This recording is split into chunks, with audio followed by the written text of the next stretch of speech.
Hi there, Lindsay here, the Frugal Crafter. Today we're going to take a look at a new product from Lightwish, and because everyone loves an unboxing, I'm doing what the algorithm wants. Sometimes it's fun to see how something comes out of the box, and then you can kind of see what to expect if you were to order it. This is a product that was sent to me from Lightwish, and I actually spotted it on Amazon before they contacted me. So it was kind of, and I was considering it, but it was kind of expensive. So I was like, oh, I don't know. And since then, so when they offered it, I said, absolutely, because I had already spotted it and I thought it looked good. I've seen this for sale from other companies too on Amazon for more money. So I think it might be one of those situations where there is there's a manufacturer that people are buying it from and labeling it with their stuff. Does it say Lightwish on it anywhere? Nope, doesn't say anything on it here. It does say made in China very, very faintly right there. All right, so we've got this rose gold little bulldog clip. We have this little, looks like a little wrist strap. We have a little, looks like a little nut. We've got a little cup, a little brass cup. And we have, this is packaged really nicely. Oh, this is heavy. We have this wooden box. So let's open her up and take a look. Oh, does it just kind of open up or do I need to loosen something? Oh, and on the bottom we have a little tripod screw. So if you want to put this on a tripod, you can. I don't want to break it. I feel like it's...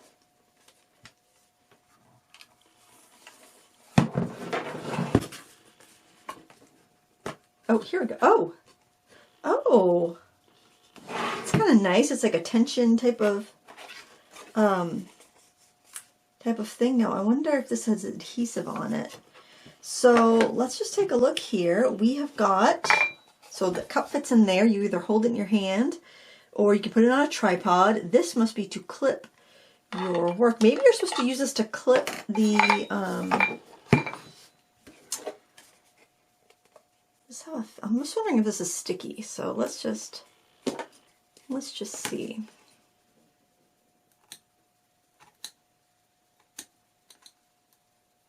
And I didn't see any instructions with this, so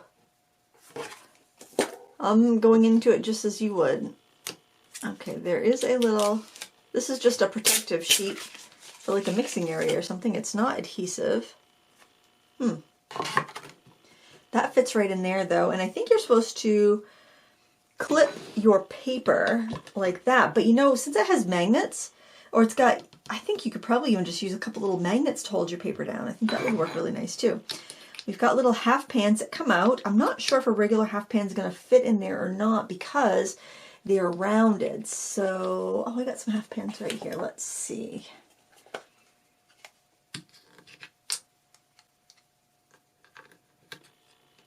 Regular half pans are not going to fit in there because of the rounded corners.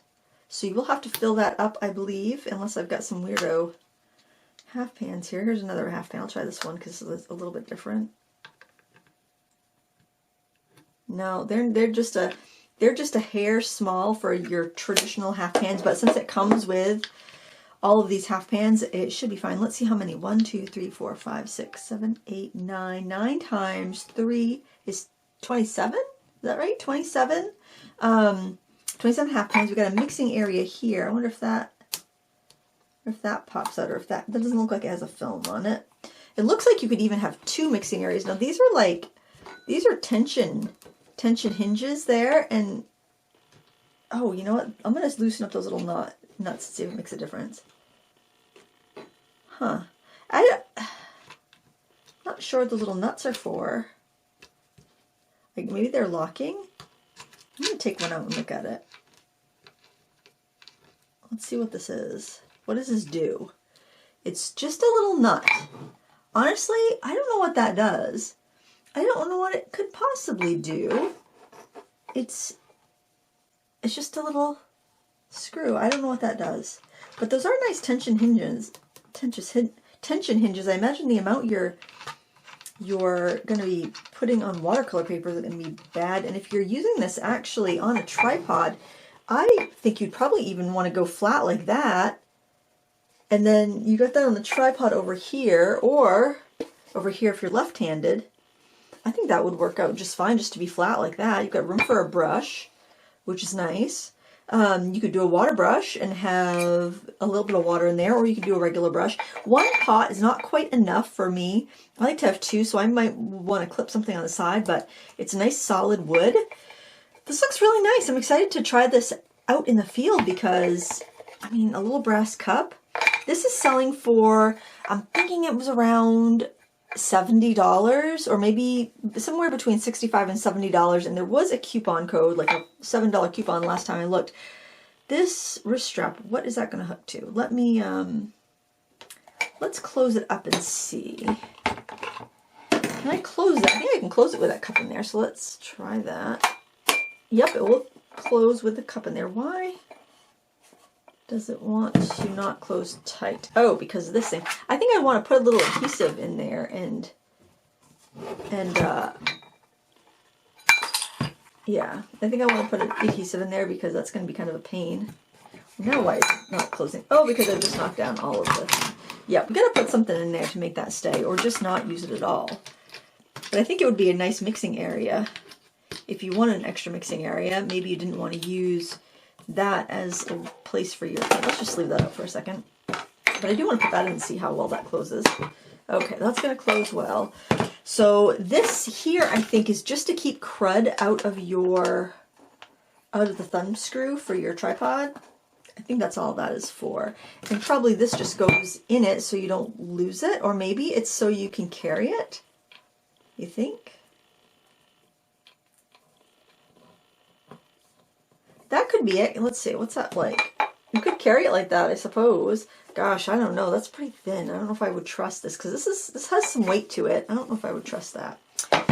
So, yeah, first order of business is to adhere that in there, I think. I'm going to do that with a little double-sided tape. I've got some score tape. I think it's score tape or it's a reasonable facsimile. I'm just going to do some on each side so I can always remove it if I want to. Shouldn't take too much.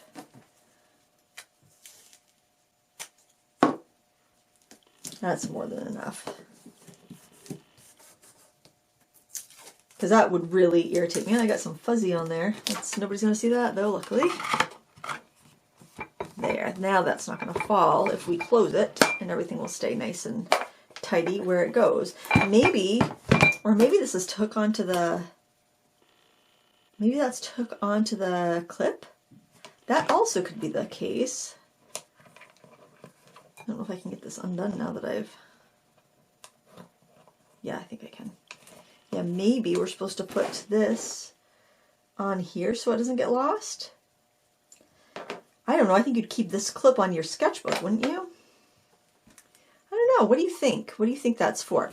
Okay, so we have seen it. I've got to figure out what I want to put in there for colors, since I do have to fill it from tubes. I think I might use some of the Paul Rubens tube watercolors.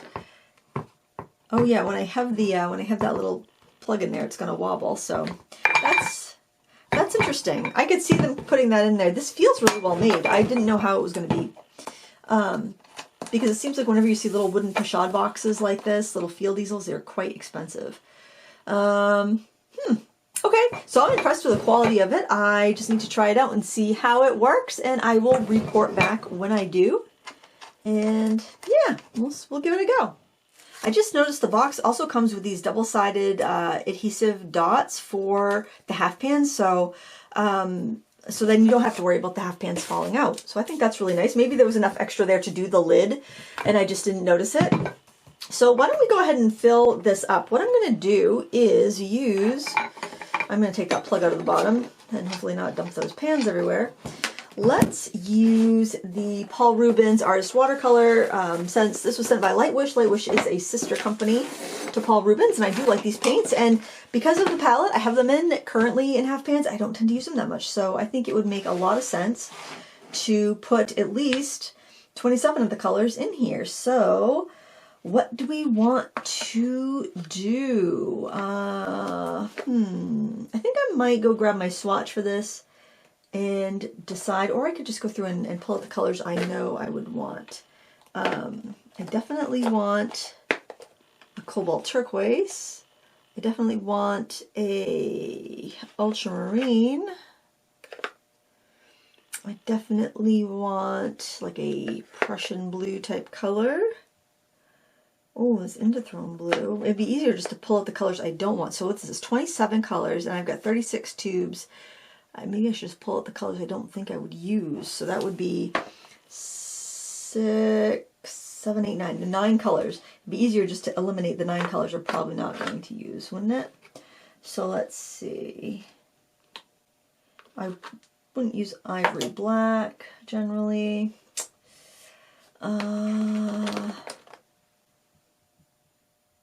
Cobalt blue light.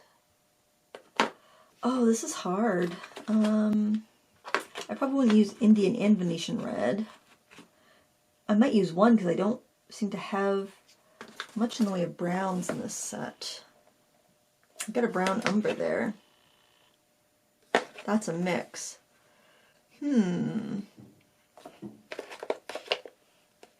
Alright, I gotta make some decisions. I gotta think about this. And, oh, burnt sienna, I'll definitely use that. If I don't have the burnt sienna, I could probably take out the Indian red. If I have burnt sienna, I could probably take out Indian red and Venetian red.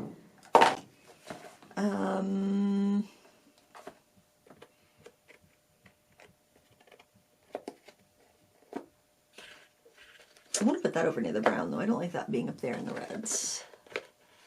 There's so many good colors. How the heck am I supposed to... How am I supposed to... I have plenty. That's so many colors. That's so many colors to bring out with me. I need to go look at my swatch and figure out exactly what I want. All right, I narrowed it down. This is my swatch in the order they are in this thing. I decided that I would pick 26 colors from here, but there's a burnt sienna, but I really wanted a burnt umber. I don't really care for that color or the black, so I have an older burnt umber here. I am going to put these in an order that makes sense to me versus the order that they come in, and gosh, I think I will put the stickers on because I just know I'm going to make a mess if I don't. So, in fact, I think I'll go and do that right now. So these have little double-sided dots, and I'm just going to go ahead and do that now before I try to fill them because I just know I'm going to make a mess. I'm not going to fill them all the way to the top because it'll take too long for them to dry. I'll just have to make sure I remember in what order I put them in. Oh, maybe I will. Maybe I'll give them a good fill. I don't know. I'm so indecisive. I get very indecisive when I'm filling a palette, especially something that's kind of, you know, a precious palette. And this is so cute. I've always wanted one of these like paint boxes. I don't know why. I mean, I have a setup I really like with a portable painter, but they're so tempting. And of course, you know, we'll see how this works. I had the opportunity to try it. I don't know if I'd necessarily have, I probably would have just kind of observed it and opined for it from afar, but never actually bought it for myself. So this will be a good, you know, it'll be a good test. It'll be a good test to see if it's worth it or not. I'm going to go ahead and put the stickers on the rest of these. That's going to be boring to watch. I'll be back to fill it. All right, I'm going to put these in. I've put these in with glue dots. Looking at the top of this now, I'm wondering if I made a mistake. There's like a little part to like put your finger in and lift this out. But I'm wondering if maybe I should have just done a couple glue dots in the corner or something, but because I've stuck that in pretty good with double-sided tape, and I'm not sure if I should have done that, but it's there now. I think that's how I'll use it best, but I'm sure I can always pry that out if I need to. But you might want to just do, because it's extra glue dots, maybe just do a dot in each corner, and that way you can remove it easily. I don't get it. I don't understand if you're supposed to bring this out, maybe if you're going to put watercolor paper in there. Maybe it's there to protect watercolor paper? I'm not sure. It looks like it would be another mixing area. Maybe if you were going to do gouache instead of... I don't know. It's kind of weird. But anyway, all right, so I'm going to do this in a different order than I have it here, but this is the order that's in the box, and it's the order that I have half pans in this palette. I can show you really quick if you're curious. I did a review on this paint if you're curious about it, but there I have it there. And this Naples yellow always wants to stick. I should just move that over to a different spot, but there it is. Anyway, I have it in that order so I can just orient myself to the box. But that's not the order I wanted in. I'm going to start with the transparent yellow, and that's going to go in the first well. But I'm not going to put a ton because I want it to dry in time for me to actually use it. And then maybe if I love it, if I love the way this is set up, then I will, because I usually don't like to do that because I feel like it's hard on your brushes to put just a little bit of paint in there. Yeah, I'll just lay them down after I use them. I think it's hard on your brushes to do that. And I'm going to go into cadmium yellow light. It's stronger than a lemon yellow, so I'm going to use that. And I can refer to this video when I want to go top off these paints. So this is actually a little bit of a this is a handy thing for me because I can just look at that. Now I'm going to go cad yellow medium.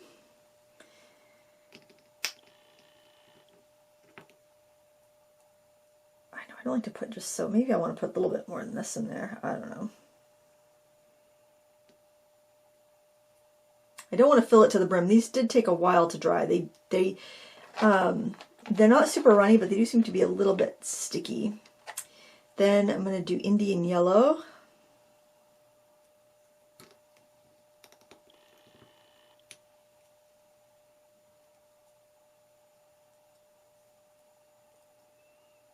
I mean, yeah, maybe I could even fill up the, probably not. I was just thinking, oh, I could probably between having, because these are 5 ml tubes, but they seem a little bigger than 5 ml. Maybe I misread it. Maybe they're more than 5 ml.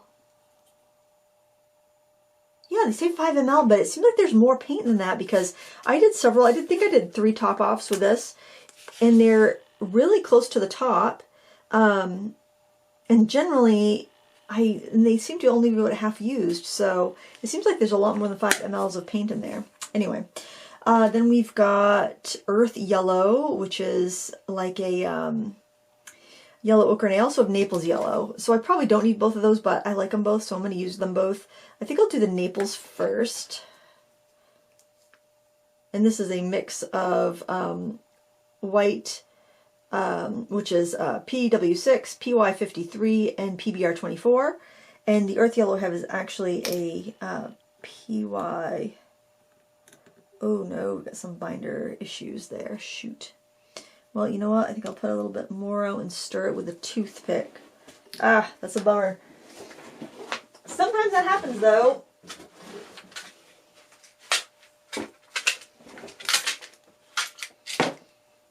Stir it up in there a little bit too. Oh, I got a lot of binder in there. I don't like that. So I probably will put a little extra. Plus this is a color that's really great for landscapes. Really great for sandy beaches and stuff. It is a stickier one too, because that's the one that keeps sticking to the top of the other. Oh, I'm making a mess.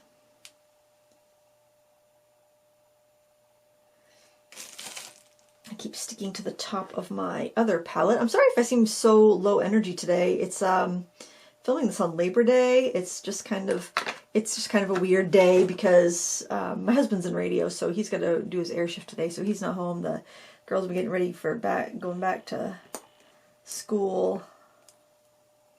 Gosh, I feel like I should fill up. I feel like I should empty these tubes. Excuse my phone. Let's see. Then I'm gonna go with a transparent orange, which isn't a color typically used, but I have it, and I'm I kind of like to keep. I don't know. I like to keep brands together in these little palettes, even though it makes. I mean. It makes no sense to even use what you have. This is cadmium red light, so it's a nice warm red.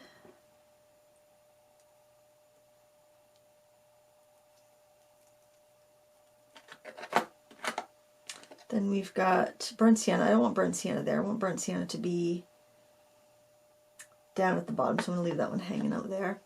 Then we got ruby red, pyrrole ruby red. This is a nice pyrrole red. This is a great,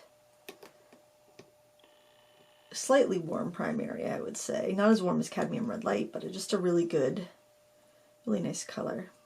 I'm probably going to want to go in and top these off, but oh gosh, I hope I can remember. I'll have to turn the video back on. Then we got quinacridone red.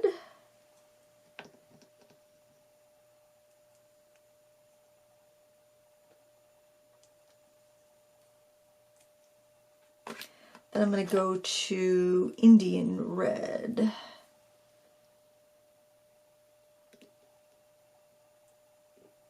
Which I could have put with the browns, honestly. Probably should have. You know what? I might... I wonder if I can pull that out. I think I would like Indian red to be with the burnt sienna.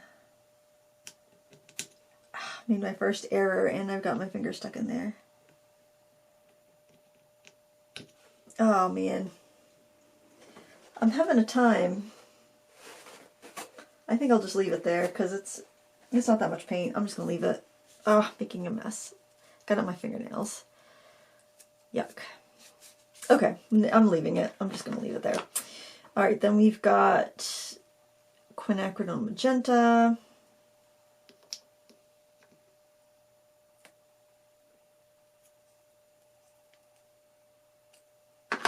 And we've got quinacridone violet. It's kind of like a mauve color.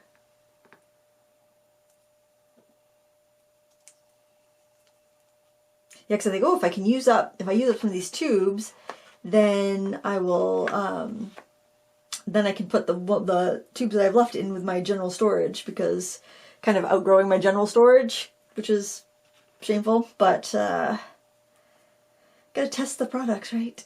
I love testing the products. Dioxazine violet, that's a really great pigment. Doesn't take much. I probably don't even need that much. Alright, now, so that one's down there. Then I'm going to work my way into the purpley blues, starting with Indith Throne.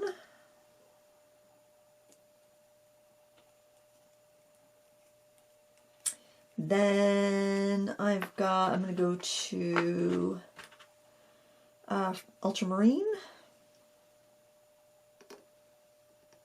Non-negotiable color in any palette. This is a real pretty one. It's a French ultramarine. These don't granulate too heavily, which I might want to use a more granulating ultramarine blue, because I love to have beautiful colors that have some nice texture to it. Then we've got like a phthalo. It's azure.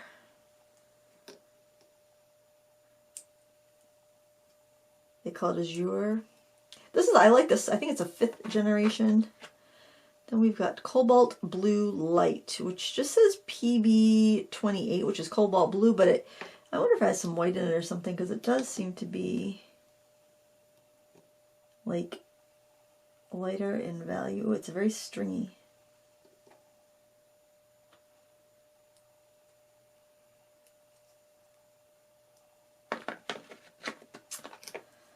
Paul Rubens and Lightwish are coming out with such beautiful things. Translucent turquoise. This is a really pretty color.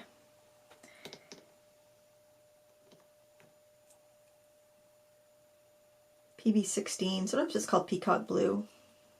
And then we've got cobalt turquoise, which has a little bit of a texture to it. It granulates. It's really nice. Great for Caribbean scenes. Beautiful skies. I like to use that for like in rocks too, because it has the texture to it. Then we'll go into some of our greens. I think I'll go to the Oriental green, which is just like a phthalo green, PG7.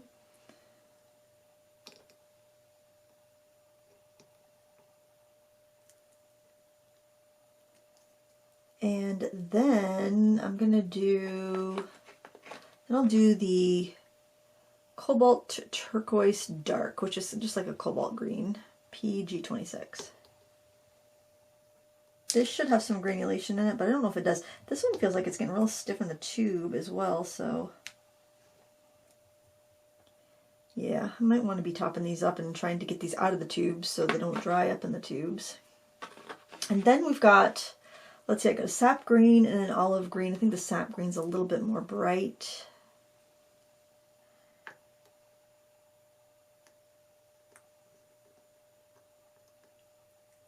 I think the olive green's a little more natural looking.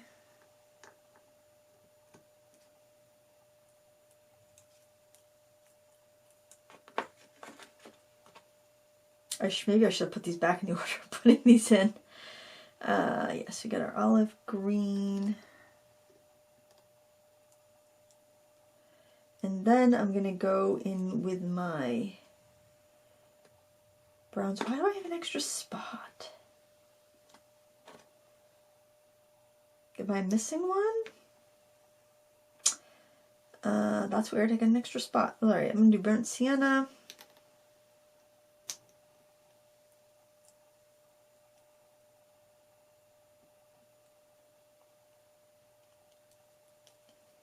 And the burnt umber from a different set, and then I got an extra spot.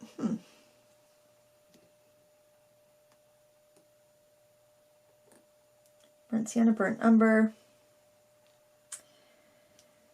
And I guess it's a wild card. I guess I could put in whatever I want there. Maybe I'd put in a potter's pink or a lamp black, something that, I'm not a lamp black, like a Mars black that granulates, something like that. I'm not sure. But I think I'm going to make a little swatch chart for this so I can have it in this this palette. So let me get something situated, something prepared for that. I decided that I was going to label a swatch just so that I could make sure that I get the right color. So if I want to, when I go to top them up. So I'm not going to do a stripe. Well, I guess I could do a stripe. I was going to not do a stripe because they're also very transparent. Yeah, I don't think I'm going to bother with that. I just want a kind of a color reference here. I'm probably going to chop it a little bit shorter. Look at that beautiful transparent color. That beautiful yellow. Yeah, I'll probably trim it down. That's why I moved the numbers over. It's such a messy swatch, but I'm not going to worry about it. I don't know why I'm doing this with a flat brush either.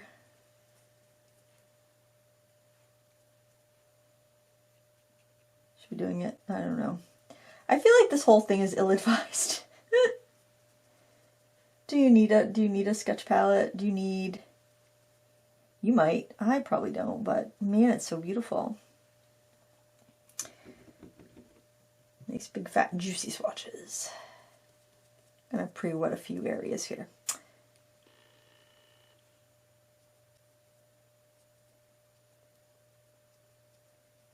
I generally don't do watercolor on an easel, although sometimes when you're sketching, it's nice if you have a nice tall easel and you could like position yourself so when you're looking at your subject, it's the same size as your paper because you're far enough away from it. That's nice, and you can do that if you have an easel. The Indian yellow is so pretty.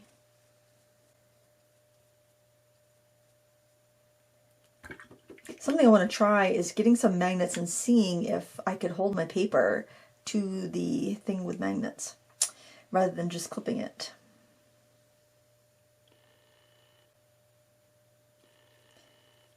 I don't like to swatch them like wet like this because I feel like I waste a bunch, but is this even interesting to watch a swatch? I don't know. I don't even know. What is life? I don't know. I didn't swatch on a video recently, and somebody said, well, of course, this isn't a review of the paint, but I don't even know if this paint set is still available. Because Paul Rubens and Lightwish are the same, they're distributed by the same company. I'm just trying to clean that up a little bit. And something I notice is that they just pull the product sometimes, and it's like if a product stops selling well, they just don't restock it. They'll put it on sale, move the rest of it, and not restock it if it just starts to slow in sales. And I think it's because it's so expensive to have products like stored at Amazon, especially if you're in a bunch of the warehouses, that, you know, they take such a fee for like warehousing them from their sellers, their third-party sellers. Paul Rubens is a third-party seller, so is Lightwish. It's the same third-party seller. Oh gosh, that's pretty. I'm glad I went with that color. That rather than have it sit on the shelf waiting to sell or just having a few bits of inventory left, they'll just like put it on a crazy sale. That's why you see sometimes those Paul Rubens products just go for next to nothing or go for 2 for 1. And that's a great time. If you're a teacher or you are like somebody who has artists in their family and you want to stock up for like holidays or birthdays and stuff, that is the time to buy. Because I buy Paul Rubens products quite a bit. Even though I get sent them to review, I also spend my own money on them because they're just such a great quality for price. Isn't that pretty? That's such a rich color. I'm going to let these set up. It shouldn't take too long since I didn't put too much. I feel like that's way more than I need. I didn't put too much out, mainly so it could set up, so I could give it a good try, because it's like September 2nd, the time I'm filming this, and in my part of the world, you know, your plein air days are getting numbered. Obviously in other parts of the world, this is just getting into their good season where things are cooling down enough to be outside, but in my neck of the woods, you know, it's going to be getting cold. I feel like that's a little too much. So this set, it's the Paul Rubens 5th generation, I think, or 4th generation tubes. It would be the 5th or the 4th. I don't think they have both. It's one or the other. But like they have pans. They have so many different iterations of their paints.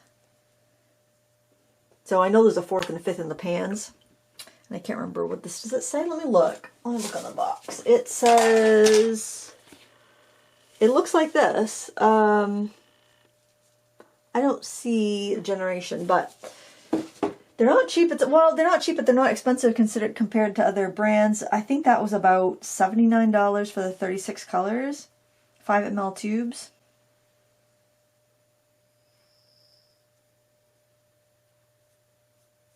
That is a pretty Indian red. I liked how it's a little bit maroony. I'm watering these down quite a bit.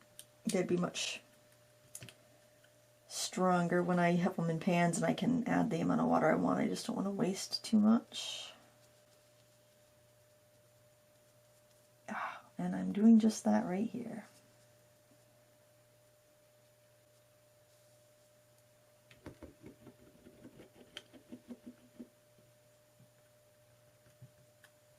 It's fun to swatch paint though, isn't it?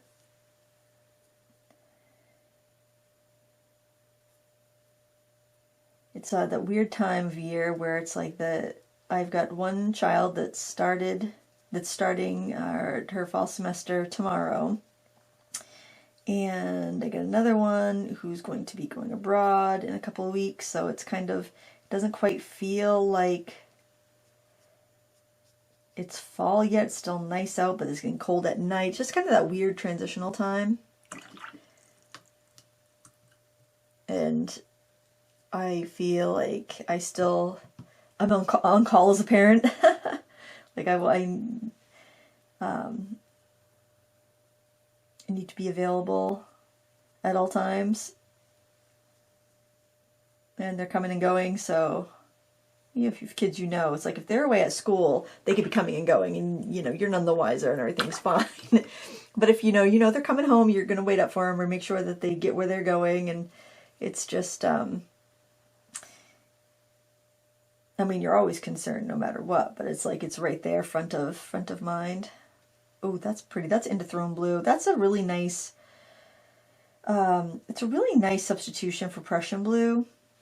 The Prussian blue, and I don't know if it's just because my swatch has been, I have the swatch outside of the paint set, just kind of like elastic banded to the top, and I don't know if it's just getting enough light from my studio that it's made the blue get kind of just dull, or if the color's just kind of dull. Either way, I don't really want a color that's going to change that much, not when I have an Indithrone blue right there. I got a little messy with that, so I'm going to clean that up. This is, I think, the cobalt blue. Is that the cobalt blue light or the ultramarine? Did I miss one? It's purple Indithrone. Yes. Whoops. I missed that one. Goes over here. That's cobalt blue light. I just got distracted. I think there's probably some white in this. It doesn't seem like it's PB28, but it's not acting like. Although that could be one of those pigments that is just not very, like they have to put a lot of pigment in it to make it strong. I don't know.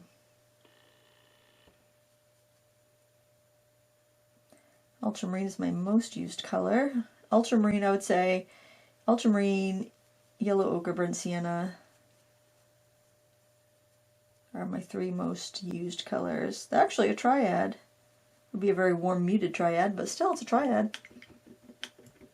But I use those the most.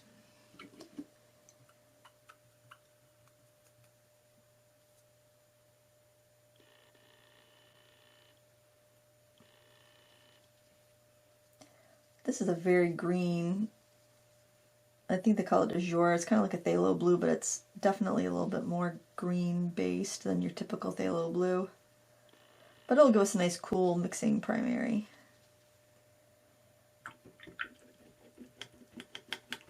I think I'm watering these down way more than I need to, but the next color, what do we got here?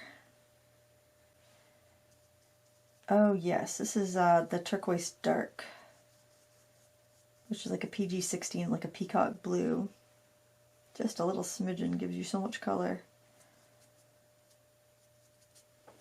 Probably don't need it, but you know, it's like I got it, and I got 27 spots. I like it because I'll have good floral colors. If I'm going to paint in a garden, I'll have good landscape colors. It's pretty compact. It'll be interesting. It will be interesting to see how, if this will take the place of my portable painter, because it's really tough to beat the portable painter. That's what the classic portable painter, that's what I mostly use. But, and we'll see, If it's something where I want an easel, this might be a much more practical choice, because I can just bring any of my heavy-duty tripods. Ah, shoot, I got too much. Let's try to put some of that back.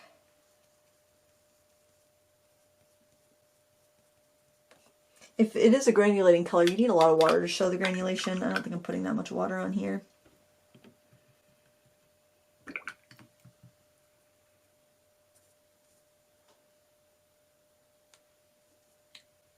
Here we've got a phthalo green. Oops, that's way too much.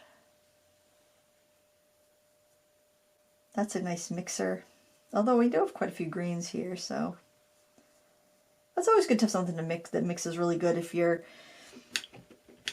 want something different, you want to customize it a little bit more. I feel like that's sticking up. I kind of want to make those lay down in the pans a little bit more.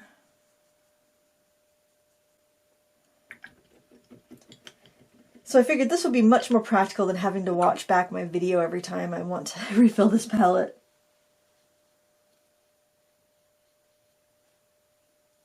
Ooh, that's a nice cobalt green. I think that's going to granulate nicely. I just think that the paper I swatched it on, maybe I kept it too. Yeah, that's some good granulation. So we've got 1, 2, 3, 4 granulators. That's not bad. That's not bad for a basic palette, really.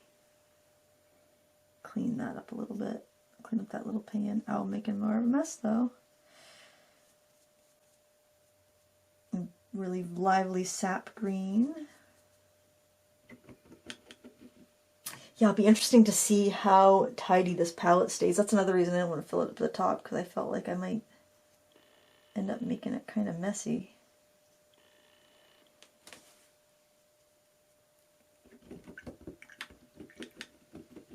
Probably clean that up with a Q-tip. I think once it dries though, it's not going to be too messy, because I have other wooden palettes that are fine. Oh shoot. Oh goodness, that is thick. Yeah, better off to let it dry, I think, to swatch it. That's a pretty color. That olive green, isn't that lovely? That's like a nice sap green. That one looks almost a little too vibrant to be a sap green. I'm gonna... little mess there. I like the wood. The wood seems really heavy, really high quality. It's a nice hard wood. Sometimes you get like some of those wooden palettes you get online are like a plywood. You know, they're plywood. They're cheap. You can just tell if they get too wet, they're just gonna warp. But this one's nice. This is definitely a walnut. You couldn't make it for, well, maybe you could. It's not that much wood, so maybe you could. If you had, well, definitely if you had the wood already, I don't know what those hinges go for. I know you can buy the hinges because I'm in a sketch easel builders group on Facebook, and it's so, I love seeing what people come up with. So, you know, I guess it's not that much wood. Maybe, I think the hinges are probably the most expensive part. And then you could, if you had a CNC machine, you could make these. I don't know how'd you do it without that. I mean, I guess you could use like a drill press or something and do circles. Or what do you call it? Like those Forstner bits or something. But I don't know how you do square ones without a CNC machine. Yeah, I like this brown so much better than the umber that was in that set. And then I've got an extra thing. I don't know what I'll put in there. I got a lot of yellows. And there was another lemon yellow in that set that I didn't use. I think I want to do, maybe I'll let that dry and do a glaze over it just so I can see, but I don't need to film that. Basically, I just wanted to have my own record for what was in this palette, and this I could keep right in with this. I might trim it down so it fits in that little recess. That would be smart, I think.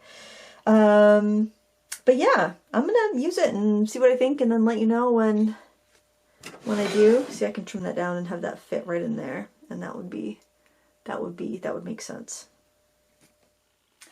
So I'm just looking at this easel again, and I noticed there's actually a little thumb, like a little thumb ring, what do you call it? No, the tripod mount here on the side as well. And that's what I put this little strap on there, because I think it's for like probably carrying. Then you've got the one on the bottom for the tripod. But what I was thinking is that when you open it up, I did put some double-sided tape, but it's not holding great, so I'm really not sure about this, except I think maybe it's supposed to go in there to protect the wood if you're painting against it. So the tape will hold it in there well enough. But then I was thinking, if I had this on a tripod, rather than having it up like this, and the torque hinges do seem to be pretty standard, I mean pretty sturdy.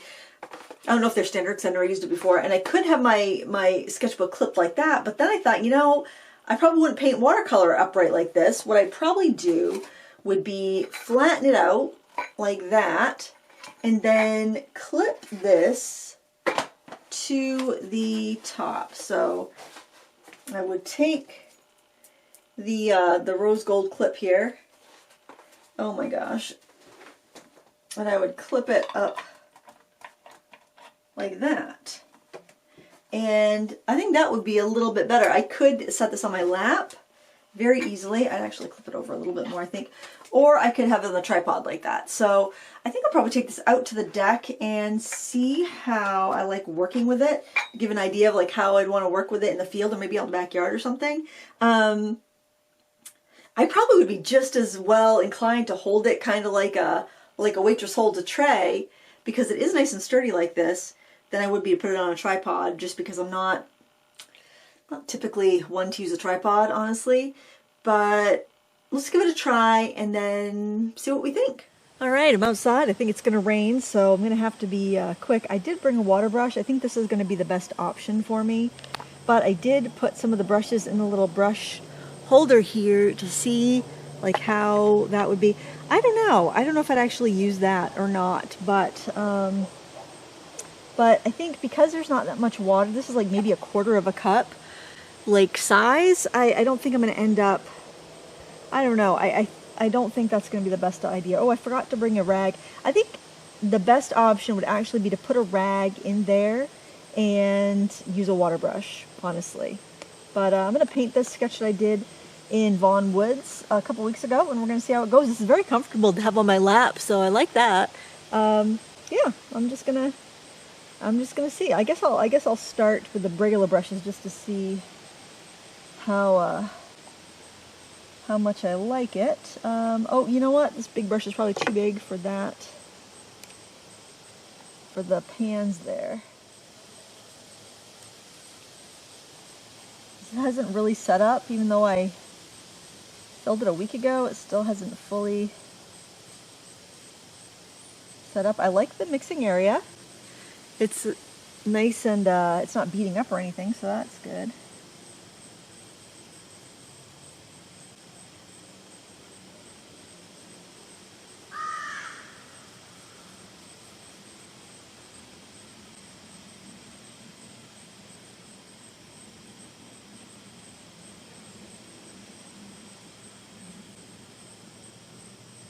probably don't even need to clip that. Or I could clip it underneath so I can paint behind there.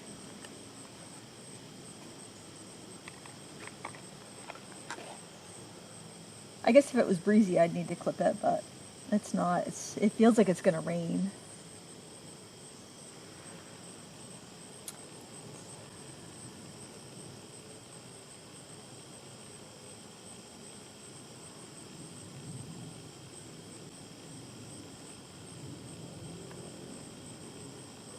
I also feel like I'm getting water on the wood a lot. I don't think that's ideal. I think that's better to put a sponge in, honestly.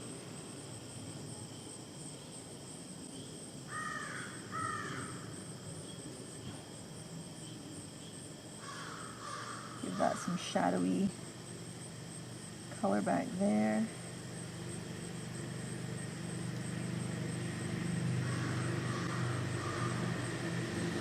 Yeah, I just worry about getting too much water around the cup and the wood area.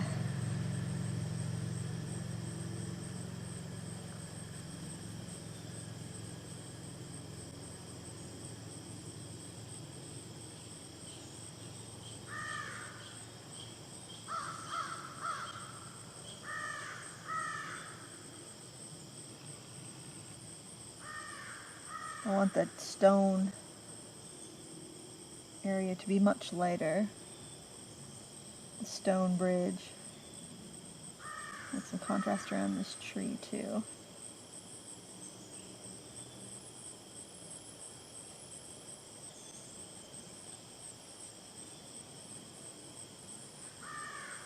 I like the mixing area. I think that'll be adequate. I like those burnt sienna.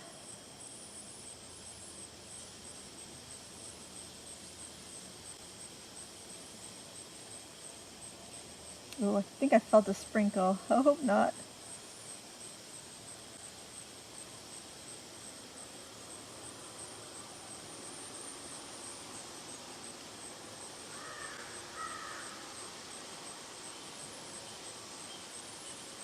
This was such a pretty woods.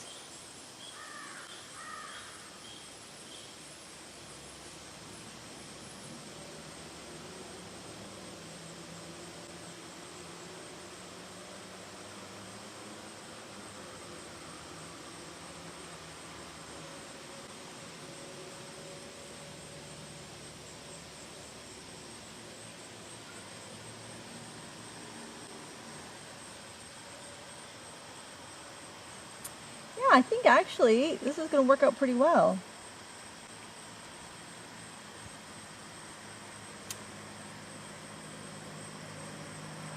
I like to play with color on the rocks.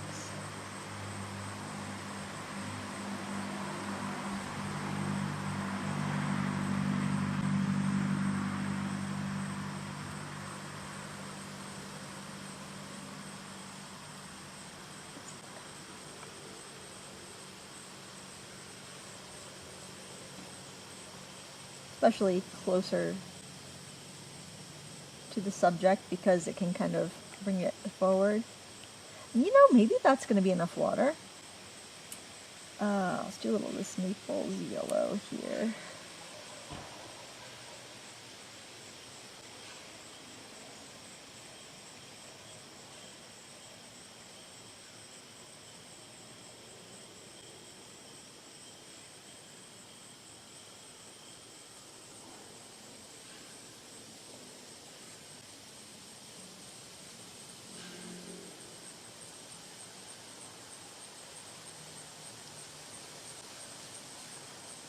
Go a little bit darker as you go further back. A little bit more dreary.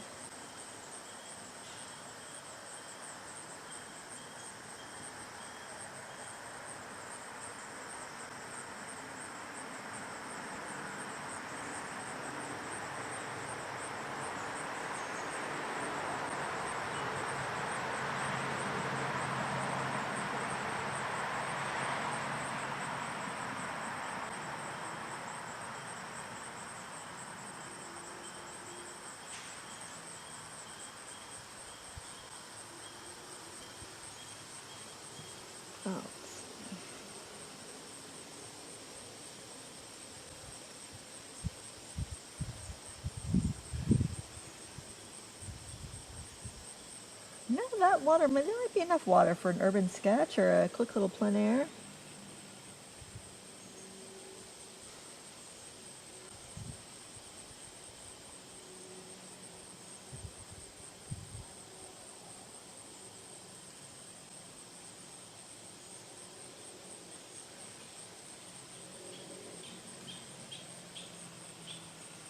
I guess I stand corrected. I want to have a little bit of pink in there that'll help you contrast against the green.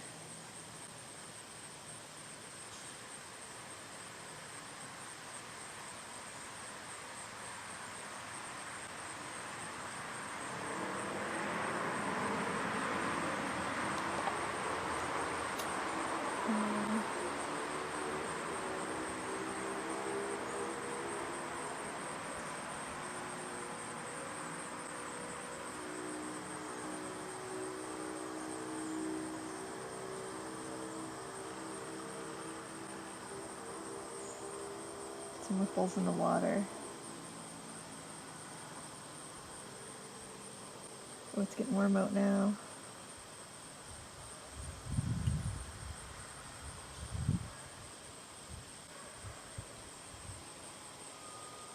Oops, that was darker than I expected.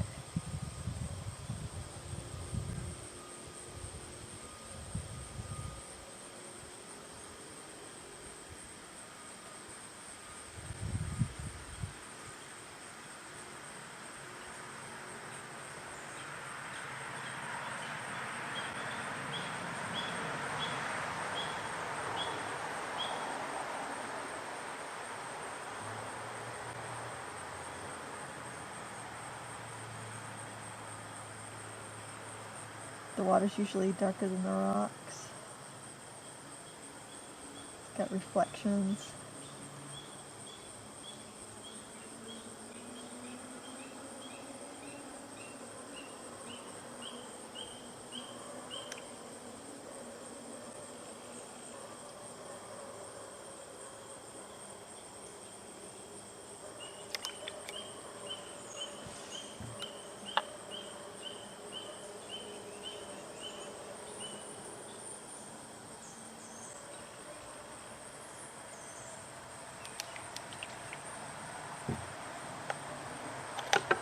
Oops. Gotta be careful of putting the brush in the wrong hole though, because it can fall right through. Get some burnt sienna, do some of the pine needles, the ground, the dirt.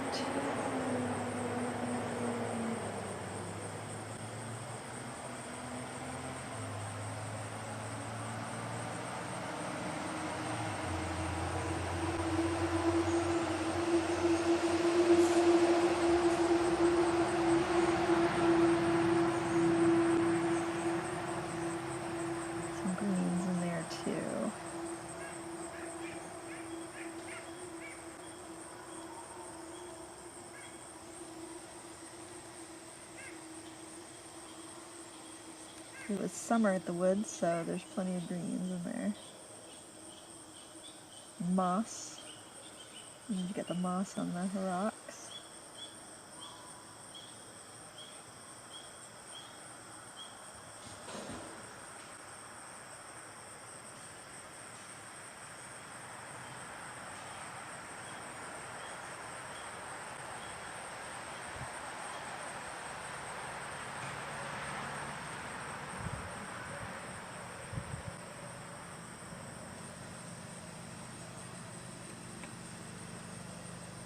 And this tree here was, and I'm doing this from memory, this tree was pretty grayish, as I recall.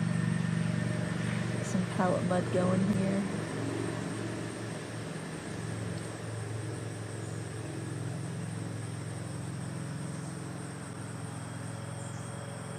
Oops, I could have been a little bit careful with that. But the black lines from the pen that I drew it with is going to keep my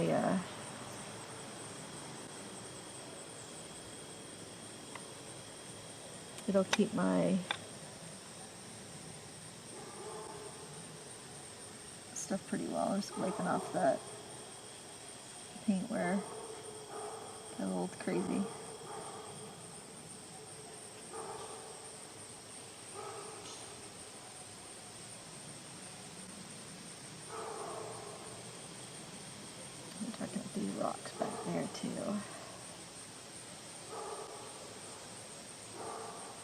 Oh, this is fun. You know what? I think I'm going to like this, this little easel.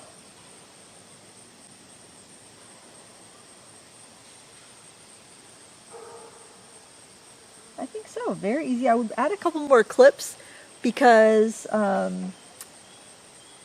not quite enough. Just, you've got the one to hold a piece of paper down, but I think you're going to want extra to like hold your sketchbook closed or whatnot. I still think probably a water brush is going to be the way to go with this, but you know, it did all right. It did all right with the got to bring a rag. It did pretty well. I'm going to set this up on the tripod, and we'll do that next just to see how sturdy it feels, but yeah, so far so good. So one thing I realized, that if you just wanted to have it setting on a picnic table and you were to paint here, it's gonna tip because of the weight. Well, we got a plant pot in front of it, but let's say, actually maybe it won't. You might be able to actually draw and stuff and just have it sitting up like that, but I thought it would be too, sorry for the noise, I thought it would be too, let's see, if I wanted to be here and do a little drawing of a plant pot. Actually, I mean, it might be kind of fine to do it like that. I thought we need to be on a tripod or it would tip. So that's good. You don't need to use a tripod if you don't want to, but I do have my pochade box tripod to use. Oh, you know what? That's not going to close if I have a water brush in there. That's too thick. So I was also wondering about that. You'd have to have a thinner brush. Well, that's kind of a bummer. Maybe you have a smaller water brush. I don't know. But I'm going to show you how you would put this on to a tripod. Put the foot for your tripod on there, and then that's going to slide onto your tripod. So let me get that set up. This is so much easier than a pochade box, so I'm pretty happy about that. Make sure I have that in there. There's a little nut that I'm turning on the other side to tighten it. I hope I'm turning it the right way.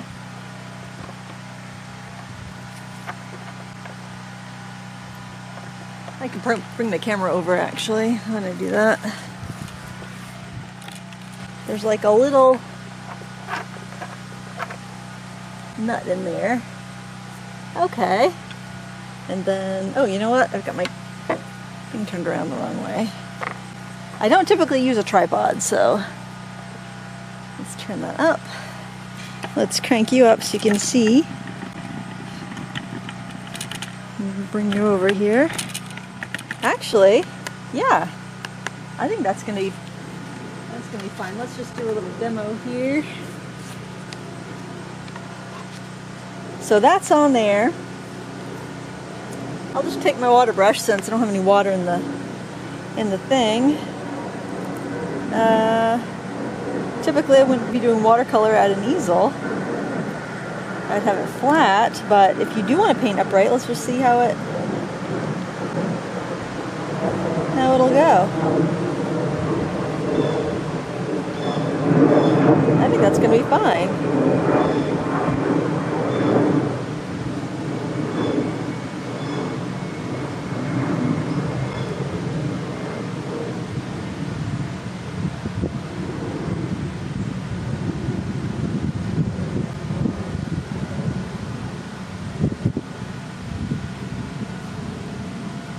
Pay no attention to this lovely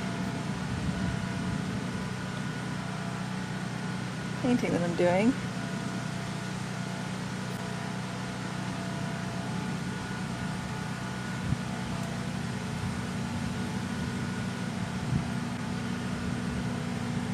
I mean, that's fine. That's fine, really.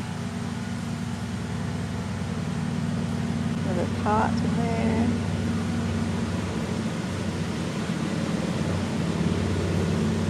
I just clipped a Strathmore greeting card.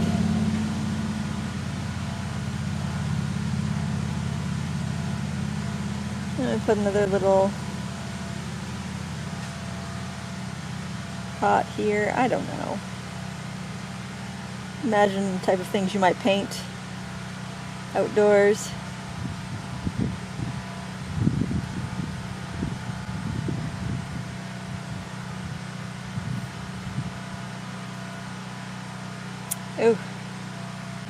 messing my paint there. My dog wants to be part of the action. Do you just hear her growl over there? Maybe some of this green. I haven't had a chance to let this set up fully, but yeah, those hinges are going to be fine, I think. Be a little bit more aggressive here.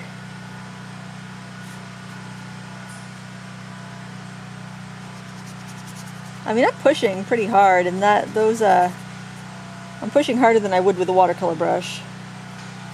And those hinges are fine. Yeah, I'm really happy with this. I think that this is a nice option. It's a much easier... I don't mind this on the tripod. A pochade box is always kind of a pain to deal with. I'd rather just bring my French easel, but I wouldn't mind carrying a tripod for this. I think this would be actually really handy. Let's see if it would take the sketchbook all right. If I were to put my sketchbook on there, I'd let it, I got a little bug on there. Let's see, can I clip? Yeah, I gotta clip through the thinner part of the book though. It's not, that clip's not really designed to hold anything too big, but let's see if the hinges can hold up to that. I'm looking to see if there's anything I want to paint here. I'm just looking at my backyard. Let's get a little sand cherry over there. We can paint that tree. Get some of this burnt sienna.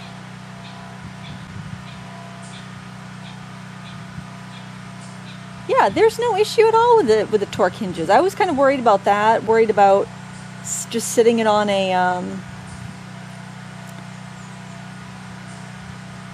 you know, sitting on a picnic table. I think that's going to be fine too. I say if this is something you're interested in, I don't think you're going to have a problem. I think it's decent quality. Like I said, I probably wouldn't be painting upright like this, but sometimes if I'm sketching and I want to look out and I want to see something right next to my artwork, like I'd put this up higher and I would, for instance, say I had like I was painting a building. I think, I'm honestly not that, I don't use a tripod too often, so I'm kind of nervous to mess with this too much. But if I wanted to bring it up higher and have the building next to me and be able to look at my artwork, at my sketch at the same time, I think that would work fine. I think that would be a really good option. So I'm gonna say yeah, go for it. And I think I would actually put the cup back in here, although I've got to make sure that I don't have it I'd have to put this on the opposite way because otherwise my cup would hit the knob from my tripod, but it wouldn't on the other side, so I'll just do that next time. But where I could have some water in there for cleaning my brush a little bit, yeah, I think that would work absolutely fine.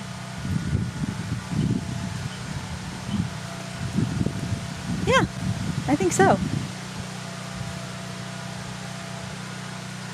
Want some reds for the leaves because sand cherry has little red leaves, but yeah, in fact I do want to try this. I'm gonna move this and add some water to this and see how I like it. Now, sorry about the background noise. Neighbors are having their generator worked on, I think, but yeah, this is actually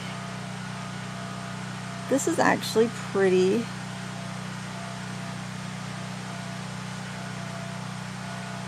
comfortable to work with.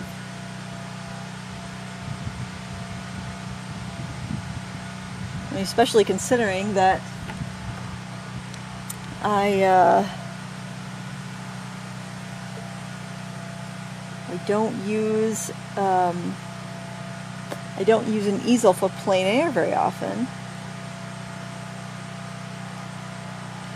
This is so much easier than a pochade box. But, you know, we're all different, and just because I like this more doesn't mean you should run out and buy it. I'm still probably going to take my portable painter more often than not, just because it's lighter to carry.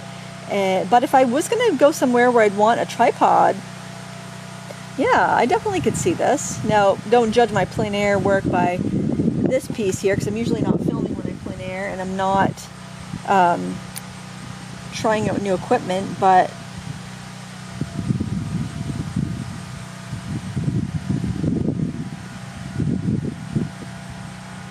for what it's worth. I think this is a well-made thing. It's around $70. There may be discounts. There was a coupon last time I checked.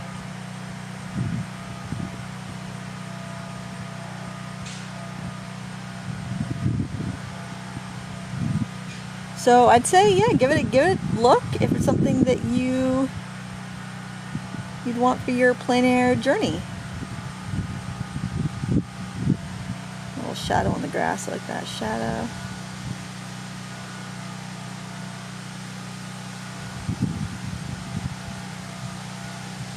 But yeah, I think it's nice. I think it's sturdy. I think it's well made. I don't think it's going to be an issue with it wobbling or the hinges not holding up. The tripod mount is secure, and I like it.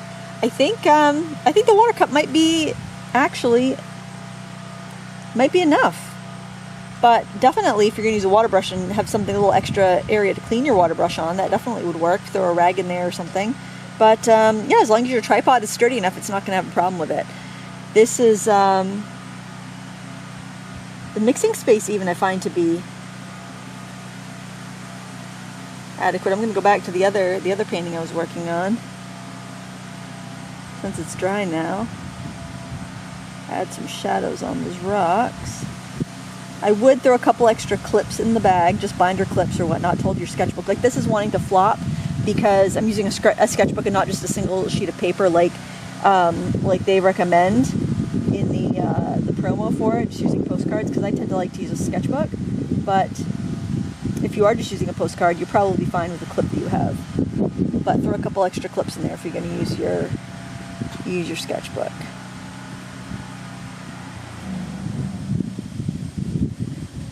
Yeah, no qualms. No qualms. I recommend. I hope you found this useful. This is kind of a strange little review, I know. But I want to kind of take it outside and put it through its paces. Because it is, it's $70. I don't want you to, spend your money and regret it. I want you to know what it's capable of or not. But yeah, actually, I should be leaving my brushes in there so I'm not trying to hold them. And then I could hold the paper from flopping if I wanted to. And I think if it's like this, it doesn't much matter if you're right-handed or left-handed, because you have your stuff in front of you like that. But if you are left-handed, you can just turn it around and have it on your lap, or turn it around and have it on the tripod and stand like on the side over there. And then if you're right-handed, you'd stand on this side of it. And I still think it would work out just fine. It's not going to bend beyond flat, which is great for a watercolor, so you don't have to worry about it flopping over on you while you're working. And it does seem to hold its spot pretty well. There are a couple knobs under there that I think are supposed to tighten the hinges. I don't know how that's supposed to work, but as they're working now, they seem to be just fine. So I think you're good. Just yeah, if it's something that that it would add value to your painting, then go for it. If not, then skip it. I can't tell you how to spend your money. That's up to you. Anyway, thanks for watching. Please give me a thumbs up if you enjoy these types of videos. And until next time, happy crafting. Bye.